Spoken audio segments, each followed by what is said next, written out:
이스라엘 유다죠. 유다 왕국은 요시아 왕이 이제 애굽 바로 느고라 그랬죠. 느고 파라오 느고의 군대와 전쟁 가운데 이제 전사를 하게 되고 그 전쟁에서 지면서 이제 아주 급속도로 멸망을 향해 이제 달려가게 됩니다.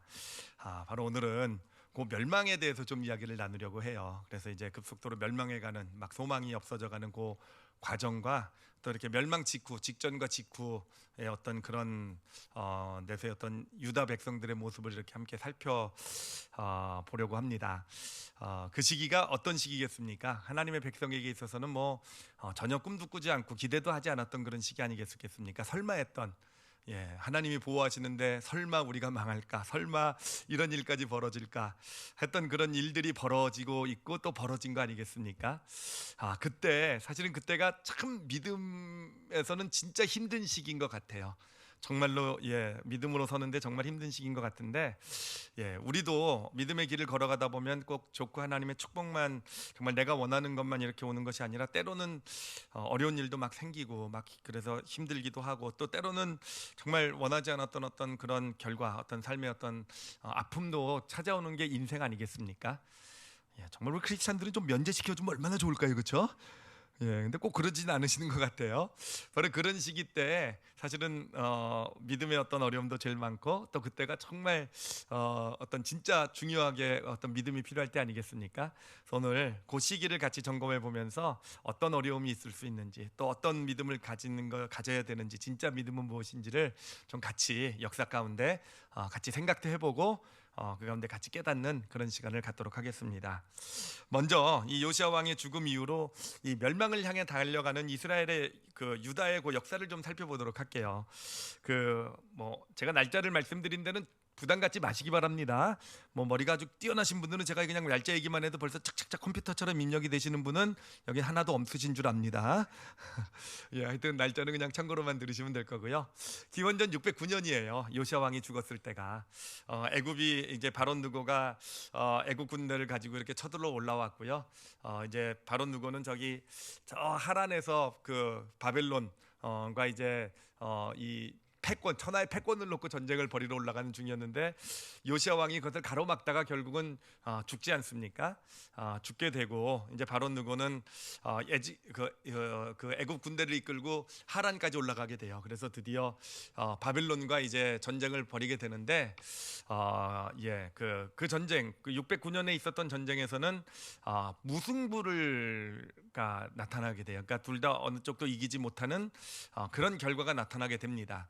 자, 그런데 이제 무승부라고 그러면은 비겼구나 이렇게 생각할지도 모르겠는데, 이 무승부가 사실은 유다에게는 굉장히 큰 영향을 미치게 돼요. 왜냐하면은 지도로 간단하게 좀 보여드릴게요. 지도 잘 아시는 지도일 텐데, 애굽은 저기 남서쪽에 있죠, 그렇죠? 그리고 저기 바벨론은 저기 동쪽에 있지 않습니까? 하란 지역은 어디냐면은 저 유다 지역이 있고 그 위에 유프라테스강 유역 고지역이 하란 지역 정도로 보시면 돼요. 자, 그러면 애국 군대가 유다를 통과해서 북쪽으로 올라가서 유브라테스강 상류 지역에서 지금 바벨론 군대와 전투를 벌이고 무승부가 났단 말이에요. 그럼 무승부가 났다는 의미는 뭐겠습니까? 그 하란 지역을 중심으로 해서 동쪽 지역은 누구의 영향력이 되겠습니까? 바벨론의 영향력. 그러면은 하란을 중심으로 해서 서쪽은 누구의 영향력 아래 들어가게 됩니까? 애굽의 영향력 아래 들어가게 되는 거예요. 그러니까 애굽은 사실은 비긴 거지만 나름 성과가 있었던 거죠. 하란 쪽의 서쪽 지역의 땅을 다 자신의 영향력 아래 둔 것이고, 유다도 그러니까 누구의 영향력 아래 들어가게 되었는가? 애굽의 영향력 아래 들어가게 된 거죠. 그래서 애굽 바론 느고는요, 전쟁이 끝나고 전투가 끝나고 돌아오는 길에 예루살렘을 들리게 돼요. 예루살렘, 자기를 가로막았던 요시아 아니겠습니까? 요시아 왕 아니겠습니까? 그러니까 요시아 왕이 좋을 리가 없겠죠, 그렇죠? 요시아 왕은 이미 죽었지만 이제 그 큰 아들 여호아스가 왕이 되어 있었어요. 바론 느고가 가가지고는 여호아스를 폐위를 시켜버립니다. 폐위를 시켜버리고 그 동생 여호와김을 왕으로 세워요. 여호와김. 보통 외국 사람들은 이름이 앞이고 성이 뒤죠, 그렇죠? 그러니까 한국식으로 부르면 뭡니까? 김여호와. 김씨네요, 그렇죠? 김여호와. 예, 제가 이런 썰렁한 농담이라도 해야지 또 여러분이 또 긴장도 푸시고 욕은 많이 먹어요. 제가 이런 조크 한번 하면은요 끝나고 나서 피해가 큰데 그럼에도 제가 희생하는 겁니다. 예, 하여튼 이렇게 여호와김을 왕으로 세우게 되고 이제 이제 친 애굽 정권이 세워지게 된 거예요. 그래서 이제 그때부터 이제 친 애굽 정권이 들어서서 있게 되는데, 근데 이제 그것으로 끝이 아니라 이제 그로부터 약 한 5년이 지난 후에 이제 기원전 605년이네요. 그러니까 그로부터 4년 후에 다시 하란 지역에서 다시 바벨론과 애굽이 맞붙게 됩니다. 이때 바벨론의 총사령관은 누구였냐면은 그 유명한 느부갓네살 왕이었어요. 이 전쟁의 화신, 정말 느부갓네살 왕이었죠. 그 전쟁에서는 바벨론이 애굽 군대를 무찌르게 되고 이기게 되고, 결국 바벨론 군대가 애굽 군대를 추격을 해가지고는 저 애굽 군대를 다시 북아프리카 쪽으로, 아프리카 쪽으로 완전히 몰아내게 됩니다. 몰아내게 되고 이 느부갓네살 왕이 다시 본국으로 돌아오면서 친 바벨론 정권인 친 애굽 정권인 유다를 가만 놔두겠습니까? 안 놔두겠습니까? 가만 안 놔두게 되는 거예요. 그래서 가가지고는 왕은 바꾸지 않지만 왕족과 귀족의 아들들을 인질로 잡아옵니다. 그러니까 그게 제1차 포로예요. 제1차 포로. 인질로 잡아오게 되고, 그리고 이 여호와김 이스라엘의 친 바벨론 정권을 요구하게 되는 거예요. 그렇게 해서 이제 그 이스라엘은 당연히, 이제 유다는 당연히 바벨론의 영향력 하에 들어가게 됩니다. 자, 그런데 이 여호와김 이 왕은요 참 어리석은 왕이었던 것 같아요. 보면은 하여튼 아버지가 그렇게 똑똑한데 이 아들이 정말 좀 그래요. 하여튼 어떤 문제가 있었냐면은 얼마나 좀 허황된 건지, 이렇게 바벨론에게 그 수모를 당하고 이제 인질로 그냥 포로들이 잡혀가고, 그리고 이제 친 바벨론 정권을 세우고 막 이런 상황인데, 이 여호와김 왕이 하는 게 뭐냐면은 왕궁을 건설을 새롭게 했어요. 예루살렘 왕궁을. 그것도 뭐 솔로몬 왕궁을 본따 가지고는 아주 화려한 왕궁. 그래가지고 완성도 못했어요. 백성들에게 죽도록 욕을 먹었죠. 지금 나라의 사정이 어떤데 왕궁이나 새로 짓고 있느냐. 하여튼 이런 왕인데, 이 왕이 하여튼 결정적으로 어떤 그런 그 멸망의 길로 계속 걸어가게 만든 어떤 그 정책은 무엇이었냐면은, 이 여호와김 왕이 이 친 바벨론 정권임에도 불구하고 반 바벨론 친 애굽 그런 정책을 핀 거예요. 그래서 바벨론은 멀리 있으니까 애굽과 다시 동맹을 맺으면서 바벨론으로부터 독립하고자 하는 그런 정책을 핀 것이고, 결국은 바벨론이 그것을 두고 보지 못해서 기원전 597년에 다시 군대를 보냅니다. 그래서 예루살렘을 점령해 버려요. 멸망이 아니라 예루살렘을 이제 점령해 버린 거죠. 점령을 해 버리고는 그때 전쟁 가운데 여호와김 왕은 죽고요. 그 아들 여호와긴이 잠시 왕이 되었는데, 바벨론이 점령을 하면서 여호와긴 왕은요 포로로 또 잡아가요. 이게 2차 포로가 됩니다. 여호와긴 왕하고 또 선지자들과 뭐 제사장들을 포로로 잡아가게 되는데 2차 포로가 되게 되고, 그리고 나서 이번에는 다시 바벨론에서 새로운 왕을 세웁니다. 시드기야라는 왕을 세우게 돼요. 이 시드기야는 요시야 왕의 아들이 여호아스 첫 번째 왕이었는데 애굽에 의해서 쫓겨나고요. 그다음에 여호와김 이제 죽고 그 아들 여호와긴이 왕이 됐는데, 요 여호와긴은 바벨론의 포로로 잡혀가게 되고 여호와김의 동생입니다. 족보가 정리가 되셨습니까? 그렇게 하여튼 요시야의 아들인 여호와김의 동생인 이 시드기야를 왕으로 세우게 돼요. 자, 그런데 이 시드기야도요 보면은 바벨론에 의해서 왕이 세워졌는데, 이 시드기야도 끝까지 반바벨론 친애굽 정책을 펴요. 끝까지. 그래서 결국은 이 반바벨론 친애굽 정책으로 인해서 바벨론이 그냥 놔둘 수 있겠습니까?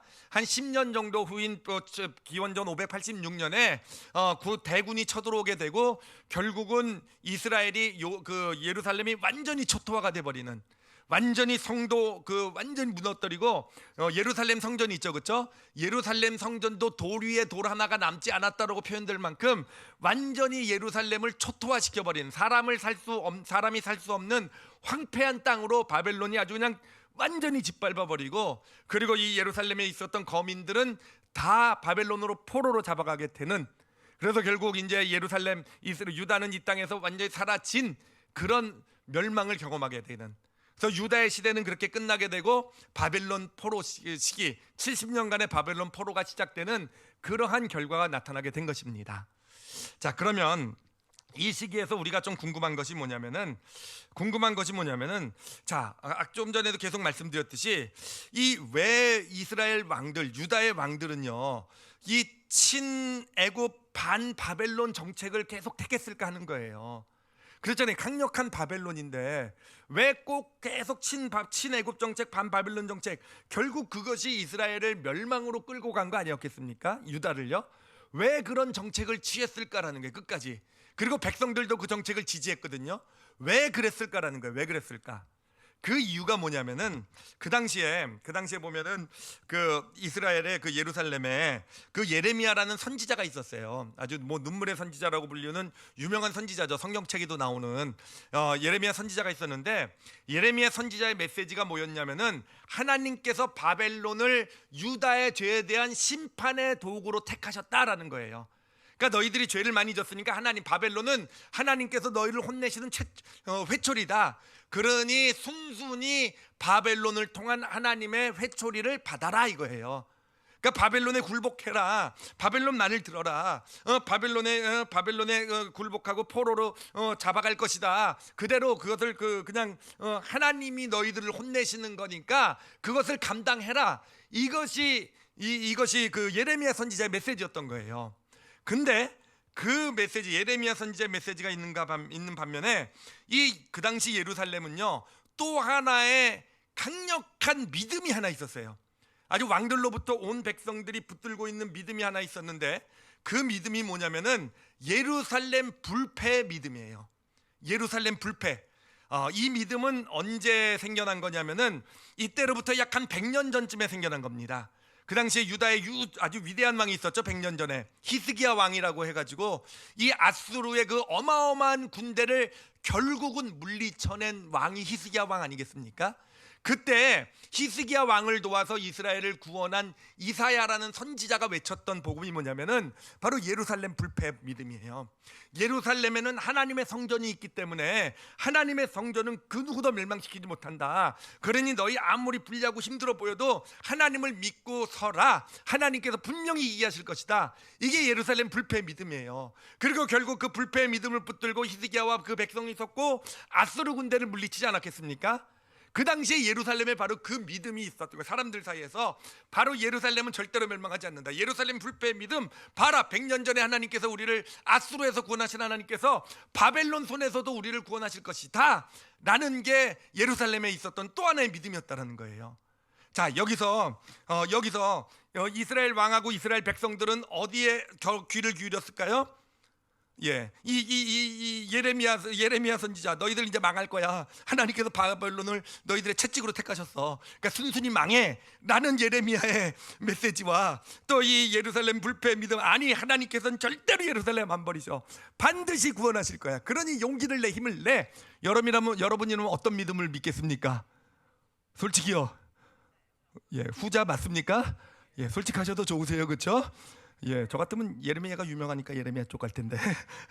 그렇죠. 이스라엘 백성이 그런 거예요. 정말 예레미야가 눈물로 메시지를 전해요. 눈물로 메시지를 전하는데 정말 백성들은요 예레미야를요 왕부터 매국노 취급을 합니다. 바벨론 첩자 취급을 해요. 스파이구나 바벨론.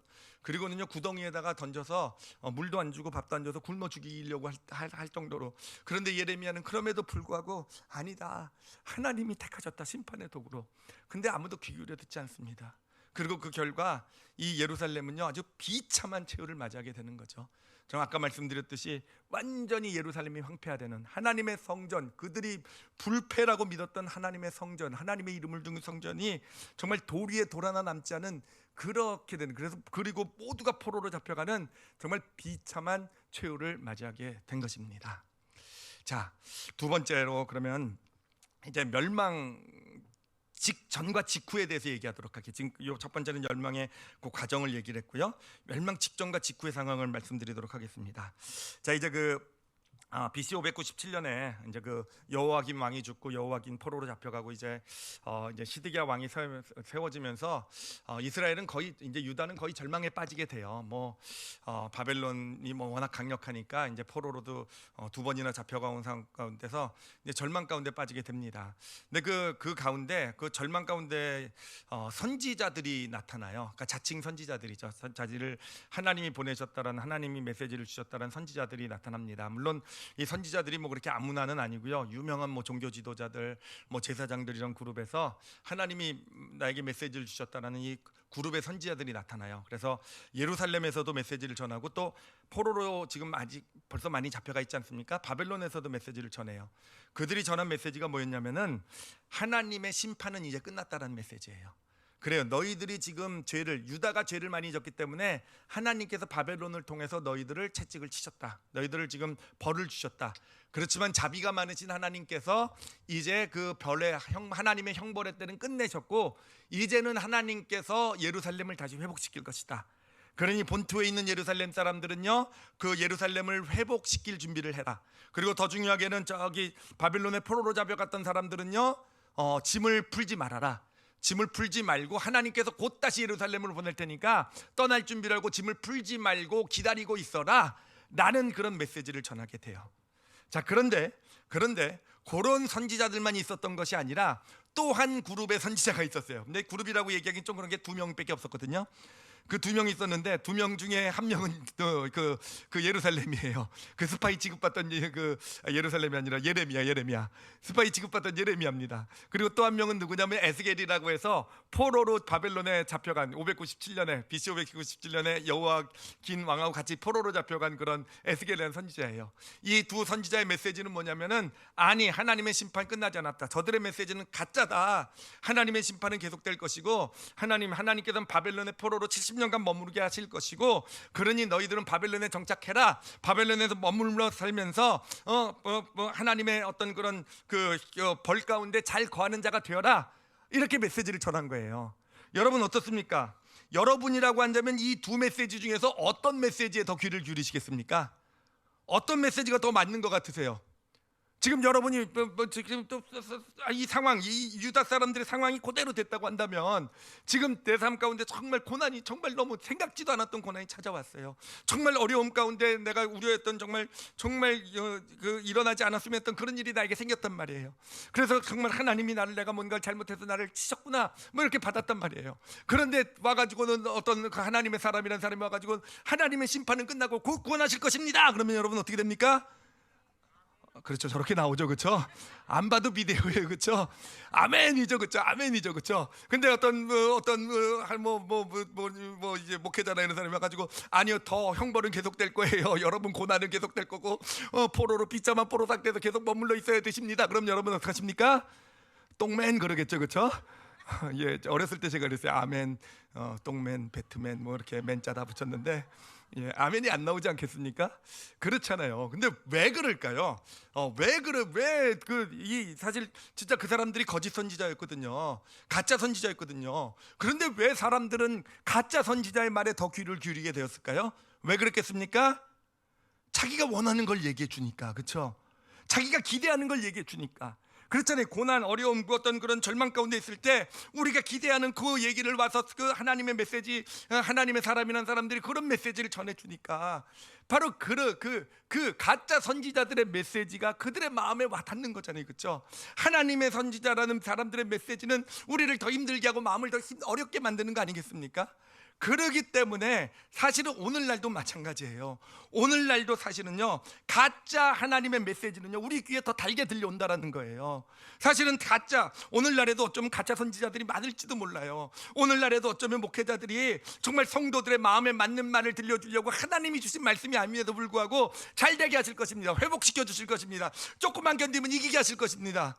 물론 그게 100% 틀렸다는 건 아니에요. 그렇지만 그게 하나님이 주신 것이 아니면 틀린 거 아니겠습니까? 만약에 하나님의 뜻이 좀 더 머물러 있어야 되고 좀 더 고난 가운데서 그 고난을 잘 견뎌내야 되는 것이라고 한다면 그런 말을 하면 안 되는 거잖아요. 그런데 우리가 왜 자꾸 그런데 넘어갑니까? 왜 자꾸 넘어가냐면 듣고 싶은 말 듣고 싶으니까. 그렇잖아요. 내가 원하는 말, 내가 기대하는 말, 그 말을 듣기를 원하니까. 그게 바로 거짓 선지자들의 말이요, 정말 능력 있는 이유가 거기에 있는 거예요. 그래요. 저도 여러분 아멘 할 수 있는 방법 너무 잘 알아요. 그리고 여러분 아멘 크게 하시면 저도 막 흥분되고 힘이 좋아져요. 그렇게 설교하면 안 되겠죠. 근데 그렇죠. 그렇다라는 거예요. 근데 여러분 여기서 우리가 생각해 볼 게 뭐냐면은, 그러면 왜 가짜 선지자들이 왜 가짜 메시지를 전할까라는 거예요. 왜 가짜 메시지를 전할까? 사실은 가짜 선지자들도 자기를 가짜라고 생각 안 해요. 다 자기가 진짜라고 생각해요. 보면은요, 다 보면 뭐 종교 지도자들, 아까 말씀드린 대로 제사장들 출신이고 진짜 하나님의 메시지라고 생각하고 전해요. 그러니까 결국은 그 가짜 메시지 배후에는 누가 있는 겁니까? 사단, 악한 영들이 있는 거잖아요. 왜 그런 가짜 메시지를 전하게 할까라는 거예요. 왜 그러냐면은요, 여러분 잘 생각을 해보세요. 우리 삶에 어려움이 탁 닥쳤단 말이에요. 어려움이 탁 닥쳐서는 사실 마음이 많이 힘들어요. 무너져요. 그렇죠? 참 무너진 가운데 막 좌절도 찾아오게 되는데, 그런데 가짜 선지자들의 소망의 메시지를 들었어요. 하나님이 곧 회복시켜 주실 것이다. 이것을 통해서 곧 잘 되게 될 것이다. 그래서 아멘하고 받았단 말이에요. 그래서 정말 하나님이 뭐 잘해 주시겠지만 이렇게 했는데 점점 더 힘들어지고 점점 더 어려워지고, 아니면 그 어려움은 해결되지 않고 간단 말이에요. 그러면은 어떻게 되겠습니까? 그 해결되지 않는 가운데서 마음에 오는 힘듦은요, 단순히 내 삶의 고난 때문에만 오는 게 아니잖아요. 그렇죠?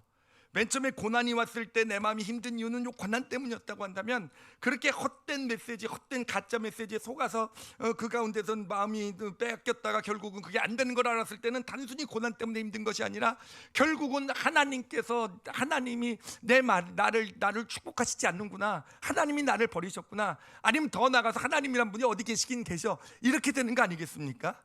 그렇잖아요. 하나님께서 내가 믿음으로 이렇게 하나님 앞에 섰는데 하나님이 나를 돌아보시지 않는구나.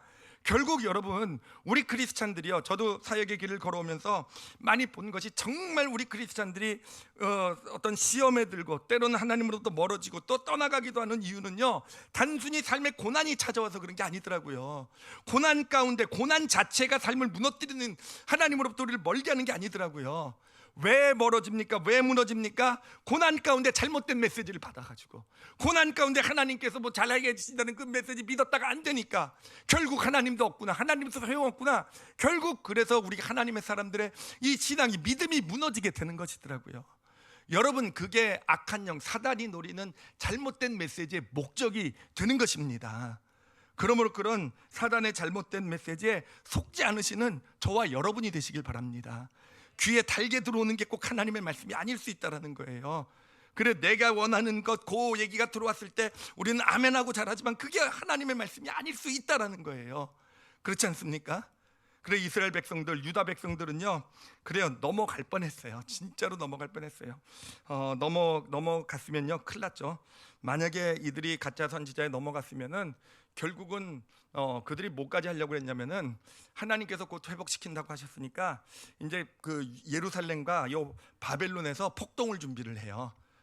폭동을 준비를 해서 하나님께서 회복시켜 줄 거니까 우리가 들고 일어서자. 그래서 양쪽에서 폭동을 준비했는데, 결국은 예루살렘에서는 그 예레미야가, 요 그 바벨론에서는 에스겔이요, 정말 한쪽에서는 눈물로, 한쪽에서는 정말 기이한 어떤 행동들을 통해서 이들을 막아내게 돼서 결국은 그래도 포로로 오게 돼서, 포로로서 이제 70년을 이스라엘에서 잘 지내게 되지 않습니까? 그러니까 바벨론에서 지내게 되지 않았습니까? 만약에 그들이 폭동을 일으키고 그렇게 됐다고 한다면은 그들에게는 결코 회복될 기회가 없었을 거예요. 그렇죠? 하나님께서 이 바벨론 포로 생활을 통해서 결국은 더 놀라운 일을 이루셨잖아요. 그렇죠? 예수 그리스도를 이 땅에 보내신, 놀라운 일을 보내신 하나님의 계획과는 상관없는 그런 일이 되어가지 않았겠습니까? 결국은 어찌됐든 이 선지자들의 활약에 의해서 그 길만은 면한 길을 걸어간, 그래서 유다 백성들은 결국은 바벨론 포로 생활을 잘 지내고, 그리고 하나님께 쓰임받는 그런 백성으로 다시 세워지는 그런 축복을 누릴 수 있게 된 것입니다. 자, 오늘 우리가 이 멸망에 대한 이야기를 함께 나눴는데, 멸망의 과정과 직전 직후 상황을 나눴는데요. 그래, 여기서 우리가 좀 마음에 꼭 담아야 될 메시지를 몇 가지만 함께 나누도록 하겠습니다. 첫 번째로 정말 우리가 오늘 메시지에서 꼭 좀 기억해야 될 것은 뭐냐면은, 여러분, 하나님의 진짜 메시지와 가짜 메시지를 잘 분별하실 줄 아는 우리 성도들이 되시길 바랍니다. 근데 이 진짜 메시지와 가짜 메시지는요, 특히 고난과 어려움이 찾아올 때 구분하기가 진짜 힘들어요. 사실 평소 때는 오히려 하나님의 인도하심을 잘 받다가도 믿음이 좋은 것처럼 보이다가도 정말 이 고난이나 어려움이 찾아오게 되면은 우리의 마음이요, 더 듣고 싶은 쪽, 더 내가 원하는 쪽, 그런 쪽으로 쏠리게 되는 것 같아요. 이스라엘 백성도 그렇지 않습니까? 그래요. 이스라엘 불패 믿음 얼마나 멋있습니까? 그렇죠? 하나님의 성전은 절대 멸망하지 않는다. 얼마나 멋있습니까? 그렇잖아요. 하나님께서 이제 심판은 끝나셨다, 곧 회복시킬 것이다. 얼마나 듣기 좋은 말입니까? 여러분, 그런 듣기 좋은 말, 그런 마음에 맞는 말, 그럴듯한 말에 넘어가지 않으시는 저와 여러분이 되시길 바랍니다. 자, 그러면 가짜 메시지와 진짜 메시지를 어떻게 볼 수 있겠는가? 제가 여러분에게 시험 문제를 좀 내보려고 해요. 한번 잘 분별을 해보시기 바랍니다. 하나님의 어떤 게 진짜 메시지인지 한번 구별해 보세요. 첫 번째입니다. 어떤 메시지가 이제 하나님의 메시지라는 게 두 개 딱 오는 거예요. 근데 하나는요, 쉬워요. 내가 쉬운 일이고, 하나는요, 정말 힘들고 어려운 일이에요. 그럼 어느 쪽이 하나님의 메시지겠습니까? 힘들고 어려운 일 맞으세요? 그냥 여기서만 얘기하시는 거 아니시죠, 그렇죠? 어떤 건 큰 메시지인데 이건 내가 할 수 있는 일 같아요. 어떤 건 보니까 이건 도저히 내가 감당할 수 없는 일인 것 같아요. 하나님께서 나에게 지금 주시는 것, 어느 쪽이 주시는 쪽이 더 맞겠습니까? 더 맞을 확률이 많습니까? 내가 할 수 없는 일이요. 그래요. 내가 기대하고 바랬던 일이 있어요. 그런데 교회 와서 설교를 듣는데 내가 기대했던 것과는 반대 얘기를 설교의 말씀에 나와요. 그러면 어느 게 하나님이 원하시면 하나님의 뜻이겠습니까? 반대일 가능성이 많다라는 거예요. 내가 기대했던 것과는 다른 것일 가능성이 많다라는 거예요. 그래요, 여러분. 지금 여기서 이론적으로는 여러분 대답을 다 잘하세요, 그렇죠? 또 오늘 설교 듣고 나니까 뭐가 정답인지도 잘 아실 거예요, 그렇죠? 그러니까 여러분 잘 보시기 바랍니다. 물론 쉽고 내가 원하고 내가 기대했던 것이 하나님의 메시지가 아니라는 것은 아니에요. 그렇지만 그런 메시지가 만약에 그런 게 자꾸 내 마음에 기대가 되고 그것이 하나님, 그것이 자꾸 거기에 귀 기울이게 된다고 하면요, 한번 점검해 보라는 거예요. 그래야 아닐 수도 있다라는 거예요. 정말 하나님께서 주시는 것이 맞은지, 정말 하나님께서 주신 것이 맞은지 확인해서 받아가실 줄 아셔야 된다라는 거. 이걸 쉽게 말씀드리면 하나님의 길은요, 넓은 길과 좁은 길이 있으면 하나님의 길은요 늘 좁은 길이세요. 넓은 길은 아니에요. 넓은 길이 아닐 경우가 거의 대다수예요. 만약에 내가 듣고 싶은, 근데 내가 마음에 가는 것은 계속 넓은 길이에요. 쉽고 넓고 편하고 기대하고 원하는 길. 그러니까 그런 쪽으로 마음이 가면요, 여러분 꼭 하나님께 무릎 꿇으시고 확인 받으시고, 정말 하나님께서 그 길이 맞다라고 확인 받으실 경우에만 믿음으로 받으시길 바랍니다. 그렇지 않을 경우에는 좁은 길, 정말 하나님께서 이끄시는 길은 내가 원하는 것과는, 내가 바라는 것, 제가 오늘 사실은 각오하고 설교한 거예요. 여러분 정말 싫어하는 말씀이 될 거라는 거 뻔히 알면서. 그렇지만 여러분 지금 싫고 이게 그렇다고 해도 이게 진짜 진리의 길이고 축복의 길인 줄 믿습니다. 그렇기 때문에 정말 하나님의 말씀, 진짜 메시지와 가짜 메시지를 잘 분별하시는 우리 성도분들이 되시길 바랍니다. 자, 그리고 두 번째로 또 하나님의 진짜 메시지와 가짜 메시지, 이거를 우리가 구분할 수 있는 아주 좋은 기준이 하나 있어요. 정말로 하나님의 어떤 일하심의 섭리와 연결된 좋은, 아주 정말 좋은 기준인데, 뭐냐면은 여러분 어떤 문제나 고난이 있을 때 우리가 원하는 건 뭔지 아십니까? 우리가 원하는 건 주로 거기서부터 벗어나길 원하는 거예요. 네, 여러분 하나님, 문제나 고난이 우리 삶 가운데 하나님께서 허락하실 때 하나님이 원하시는 건 뭔지 아십니까? 그 안에 잘 머무르기를 원하시는 거예요. 이 두 가지를 잘 비교하시기, 잘 돌아보시기 바랍니다. 우리는 늘 빨리 벗어나기를 원해요. 그러니까 이스라엘 그렇잖아요. 이 예루살렘 불패법, 그 믿음을 자꾸 거기에 귀가 쏠린 것도 하나님께 심판은 끝났다, 돌아갈 것이다. 그러니까 계속 벗어나기를 원하는 것이 우리 마음의 욕심이라는 거예요. 그런데 하나님은 어떻습니까? 아니, 그 안에 머물러 있으라는 거예요. 머물러 있으라는 거. 그 안에 잘 머물러 있는 게, 그게 진짜 하나님이 주신 축복의 길이라는 거예요. 여러분 하나님께서 이 벗어나게 해주시지 않으시겠다라는 게 아니에요. 벗어나게 해주시는 것은 하나님의 주권입니다. 분명히 구원하실 것이고, 분명히 더 축복하실 것이고, 분명히 더 좋은 길로 인도하실 거예요. 그런데 우리는 그런 고난과 어려움이 있을 때 우리의 책임은 뭐겠습니까? 하나님이 원하시는 건 그 안에 잘 머물러 있으라는 겁니다. 왜 잘 머물러 있으라고 말씀하시냐면은, 여러분, 하나님의 목적은요, 우리를 향한 하나님의 바람은요, 우리는 뭔가 내가 손에 쥐고 내가 원하는 결과를 얻고 내가 이기는 게 우리가 원하는 건데, 하나님이 진짜 원하시는 건, 물론 이런 것도 하나님 주시길 원하시지만 하나님이 더 진짜 원하시는 건 우리의 변화이기 때문에 그런 거예요.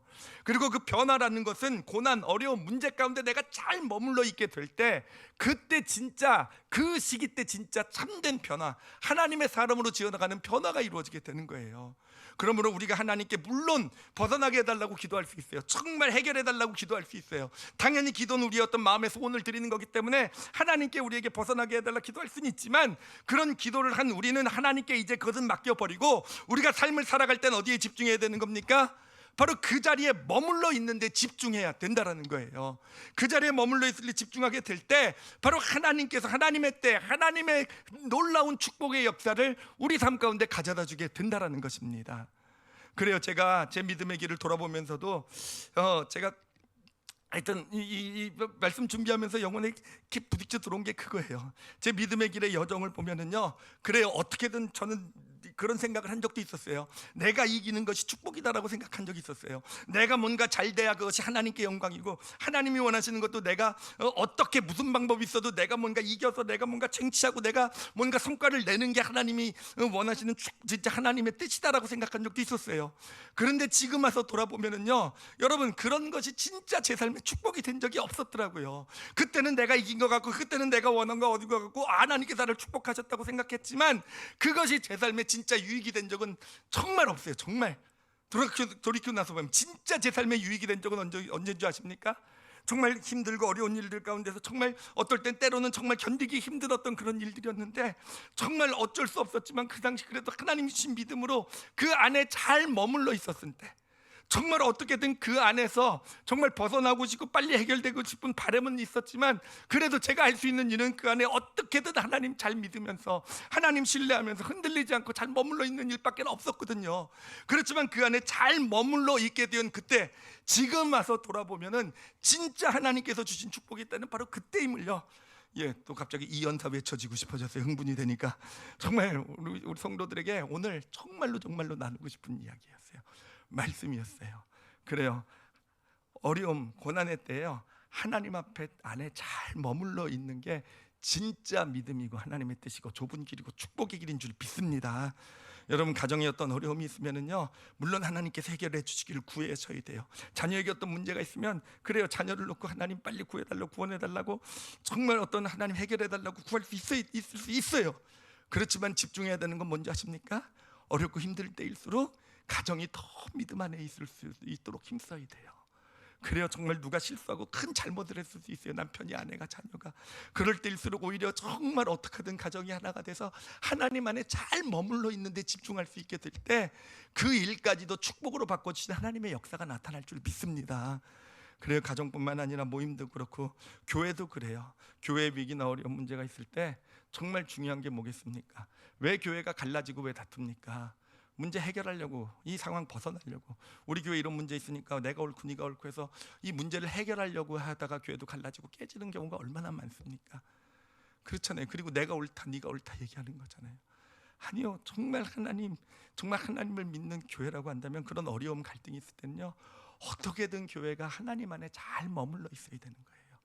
잘 머물러 있으면 교회 갈등, 어려움의 문제까지도 하나님께서 반드시 선으로, 축복으로 만들어준 역사가 나타날 줄 믿습니다. 그래요, 모임 가운데서도 갈등이 있을 때는요, 힘든 일이 있을 때는요, 여러분 뭐 해야 되겠습니까? 싸우면 되겠죠, 그렇죠? 내가 맞고 저 사람 틀리니까 어떻게든 너 틀렸고 그래서 인정시켜야 되잖아요, 그렇죠? 그래서 저 사람 돌이켜야죠. 돌이키게 해서 내가 맞는 쪽으로 돌아오게 만들어. 그렇게 해야 되는 거 맞는 줄 믿습니다. 왜 다 비웃으세요? 아니죠. 오히려 정말 그럴 때일수록 일단은 정말 하나님께 해결해 달라길 기도하지만, 같이 부르짖지만, 정말 그 모임이, 그 공동체가 정말 믿음 안에, 일단 하나님 안에 잘 머물러 있게 되면, 그럼 하나님께서도 반드시 그 문제, 그런 갈등을 가지고도 축복으로 만들어 주실 줄 믿습니다. 그러므로 하나님의 뜻을 분별하실 때 그 기준 잘, 좁은 문이라는 기준 잘 보시고요. 그리고 또 하나는요, 우리는 벗어나기를 원해요. 빨리 벗어나는 거. 하나님은 근데 하나님이 원하시는 건 뭐라고요? 머물러 있는 것. 하나님의 뜻은요, 잘 머물러 있는 거예요. 하나님의 메시지는 고난 가운데서 물론 약속 주세요. 하나님께서 건져 주실 것이다. 하나님께서 축복하실 것이고 해결해 주실 것이다. 약속 주시지만, 자, 그러니 너희들은 믿음 안에 잘 머물러 있어라. 힘들고 어려워도 그 시기를 잘 내 안에서 잘 지내라. 이게 진짜 하나님의 메시지가 되는 것입니다. 그리고 마지막으로 여러분에게 표현을 하나 좀 드리도록 할게요. 제가 나름 시적으로 맞는 표현인데, 일부 예배 전했다가 좀 욕을 먹어가지고 2부 예배 때 좀 바꿨어요. 제목이 우리 오늘 말씀의 제목이 혹시 뭔지 기억나십니까? 주보에 나와 있는 제목이요. 지나간 바람은이죠. 지나간 바람이요, 그렇죠? 네, 제가 그 뒤에 표현이 있어요. 뭐냐면은 지나간 바람은요, 시원하지 않다라는 거예요. 여러분, 지나간 바람이 지난 가을에 그 바람이 아무리 정말 더위를 식혀주는 시원한 바람이었다 한다 할지라도요, 지난 가을에 진짜 시원했지. 그래도 지금 그 지나간 바람은 지금 우리의 더위를 식혀주지 못한다라는 거예요. 이게 무슨 의미냐면 하나님의 말씀도 그래요. 지나간 은혜는요, 지금 내 삶의 문제를 해결해 주지 못해요. 그게 진짜 믿음이 되지 못합니다. 지나간 과거의 어떤 예루살렘 불패라는 정말 이 아수르 군대를, 정말 어마어마한 군대를 막아냈던 그 예루살렘 불패의 믿음이요, 그래요. 그것이 그 지나간 바람이에요. 지금 예루살렘의 문제를 해결하지 못한다는 거죠. 바람은요, 지금 내게 불어와야 그 바람이 나를 시원하게 말을 해준다라는 거. 하나님의 말씀, 하나님의 뜻은요, 지금 나에게 불어와야 돼요. 새로운 바람으로. 새로운 바람으로 불어올 때, 그래요, 정말 그것이 하나님의 메시지, 하나님의 인도하심이 되는 것입니다. 여러분 잘 기억하시고, 특히 막 힘들고 어려운 일을 갈 때, 고난에 갈 때 우리는 습관적으로 소망의 얘기를 얘기하고 습관적으로 하나님의 약속 확인도 안 하고 이렇게 얘기를 해요. 과거에도 그렇고요. 여러분, 하나님으로부터 꼭 새롭게 받으시길 바랍니다. 그리고 새롭게 받은 하나님의 메시지가 좁은 문일 거예요. 그렇죠? 머무르라는 것일 거예요. 그 메시지를 은혜로 받으면은요, 시원한 지금 불어오는 바람이 되면은요, 우리가 고난을 안에 잘 머물 수 있는, 좁은 길을 걸어갈 수 있는 믿음의 능력이 생기게 돼요. 그러므로 늘 힘들고 어렵고 이런 일이 있을 때일수록 새로운 바람, 하나님의 은혜를 새롭게 받으시고, 그래서 하나님이 원하시는 좁은 길, 하나님이 원하시는 머무는 길, 정말 잘 그 고난 가운데 서 계실 줄 아시는, 그래서 하나님의 축복 가운데로 나가시는 저와 여러분이 되시기를 예수님의 이름으로 축원합니다. 기도하시겠습니다. 기도하실 때요, 하여튼 이런 말씀은 저도 되게 부끄러워요. 저도 늘 이기길 원하고, 늘 그냥 작은 부부싸움을 하나 했더라도 제가 이기는 게 하나님의 뜻이에요. 제게는요. 그렇잖아요. 우린 다 그래요. 사실 우리의 마음 욕심이요. 그래요. 참 부끄럽죠. 그렇게 살아왔어요. 그게 하나님의 뜻이라고. 사실 그렇기 때문에 그런 믿음이 어쩌면 지금 나의 믿음을 많이 약하게 만들고, 믿음이 있다고 하면서도 실은 어쩌면 정말 믿음 없는 모습으로 서게 만드는 원인이 되어 왔는지도 몰라요. 이 시간에 하나님께서 오늘 정말로 저는 진짜 우리를 향한 하나님의 정말 간절한 바람을 우리에게 전해주셨다고 믿어요. 하나님의 뜻은요, 반드시 축복이고요, 우리가 생각한 것 이상의 놀라운 축복인 건 확실합니다. 근데 우리는요, 내가 원하는 것, 내가 기대하는 것, 내가 바라는 것, 이것을 믿음으로 포장하지 말아야 돼요. 오히려 정말 하나님의 메시지를 귀 기울여 들을 수 있어야 되고요, 정말 좁은 문, 정말 내가 듣기 싫은, 내 마음을 좀 힘들게 하는, 정말 내가 할 수 있을까 하게 만드는 그런, 지금 내 상황에서 그런 좁은 문을 택할 줄 알아야 돼요. 정말 나는 빨리 벗어나고 싶지만, 정말 지금 이 상황, 어렵고 힘든 상황이지만, 정말 아프고 정말 우리 가정에 이런 문제 정말 벗어나고 싶죠. 그렇죠? 그렇지만요, 정말 그 안에 머무르기를 원하는, 잘 하나님께 그 믿음을 구해야 돼요. 정말 내가 하나님을 믿는 사람인 내가 정말 어떻게 보면 정말 힘든 지금 가정일지도 몰라요. 그 안에서 정말 믿음으로 잘 머무는 자가 되게 해달라고. 그래요. 늘 그런 은혜를 새로운 하나님의 주시는 새로운 바람으로 받아가질 수 있는, 지금 이 시간이 새로운 바람이 불어오는 시간이 되기를 소원합니다. 이 시간 기도하실 때 나에게 그런 믿음, 제가 정말 하나님 원하시는 믿음으로 서겠습니다라는 그런 고백들 드리시고요. 그리고 아마 지금 삶에 적용되는 부분들이 있을 거예요. 그리고 반드시 축복받으실 거예요. 반드시 좁은 길 머물러 있겠습니다. 고백하세요. 좁은 길 가겠습니다. 물질의 문제, 가정의 문제, 뭐 삶의 문제 있습니까? 좁은 길 가겠다고 고백하세요. 정말 어떤 어려움, 고난, 힘든 일 있습니까? 빨리 벗어나고 싶은 일, 머물러 있겠다고 고백하세요. 정말 믿음으로 그 안에서 더 은혜 사모하고 벗어나게 하신 줄을 하나님이 신뢰합니다. 저로 잘 믿음으로 그 안에 머물러 있게 달라는 것. 나에게 지금 새로운 은혜 바람 불어오게 해주셔서 잘 머물러서 정말 이스라엘 유다 백성들을 통해서 예수 그리스도를 온 인류를 구원하신 놀라운 새로운 역사를 시작하지 않으셨습니까? 그때를 향해서 정말 하나님이 주시는 흔들리지 않는 더 놀라운 축복을 향해 나가는 나의 인생, 우리 가정이 되게 하여 주시옵소서. 우리 다 같이 오늘 말씀 놓고 함께 통성으로 기도하시겠습니다. 하나님 아버지 감사합니다. 하나님 아버지 감사합니다. 하나님, 진짜 고난과 어려움 가운데 참된 축복을 받는 믿음을 우리에게 주셨는 줄 믿습니다. 아버지, 이 시간 특별히 소원하는 것은 지금 삶의 어려운 문제 가운데, 건강의 문제든 물질의 문제든 자녀든 하나님 삶의 어떤 문제든 오늘의 이 말씀이 우리 성도들에게 믿음이 되기를 소원하며 기도합니다. 하나님, 성령의 은혜의 새로운 바람 불어오게 하여 주시고, 그래서 아버지 당신이 말씀하신 것처럼 좁은 길을 가야 된다고 한다면 좁은 길 가게 해 주십시오. 하나님, 잘 머물러 있을 수 있는 그런 믿음을 허락해 주시옵소서. 하나님, 잘 머물러 있을 수 있는, 정말로 잘 믿음 안에 머물러 있어서 정말 하나님께서 벗어나게 해주시는, 그 하나님께서 벗어나게 해주실 때는 그것이 진짜 축복이 될 줄 믿습니다. 하나님, 그 길을 향해 가는 우리 성도들 되게 하여 주시옵소서. 하나님, 머물러 있는 것이 쉽지만은 않을 것이에요. 육신이 아프고 힘든 가운데 그 안에 은혜로 머물러 있을 줄 아는 것. 아버지, 진짜 물질의 문제가 이렇게 큰데 그래도 내가 하나님 안에 은혜 가운데 있을 수 있다라는 것.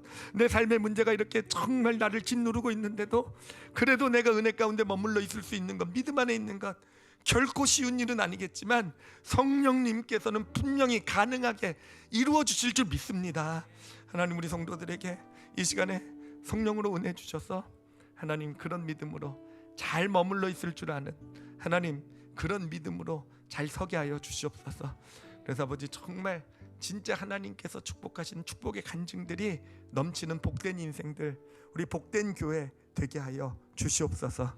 아버지께 감사드리며 예수님 이름으로 기도드렸사옵나이다. 아멘.